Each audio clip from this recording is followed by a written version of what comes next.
మనం హనుమ జయంతి సందర్భంగా సుందరకాండలోని ఒక ఘట్టం గురించి తెలుసుకుందాము.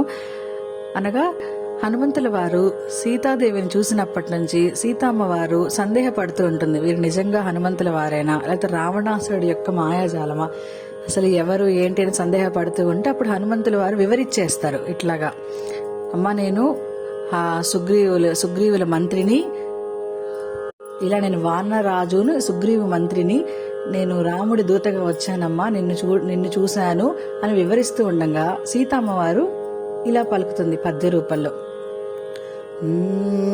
ఓ హనుమంత హాయి పొంది తిని నీ పలికిన శ్రీరామ కథ విని, రామలక్ష్మణుల ఎట్లెరిగితివి, రూపురేఖలను ఎట్లుగాంచితివి, వారి మాటలను ఎట్లు వింటివి, వారి గుణములను ఎట్లు తెలిసితివి అని పల్కి సీత హనుమంతునితో రామ కథను కీర్తించిన వారితో అని సీతమ్మ వారు పలకగానే హనుమంతుల వాళ్ళు ఈ విధంగా సమాధానాన్ని సీతమ్మ వారికి ఇస్తారు.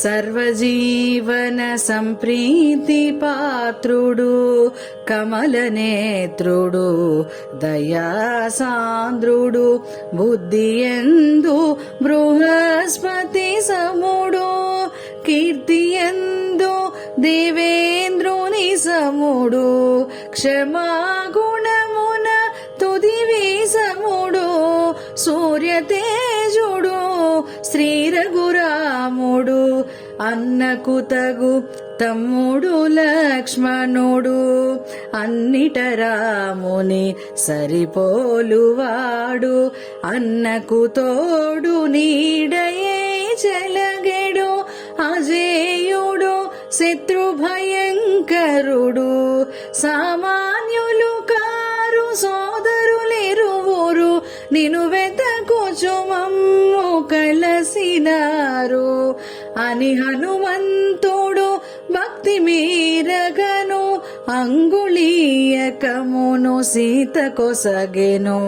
శ్రీ హనుమాను గురుదేవులు నాయద పలికిన సీతారామ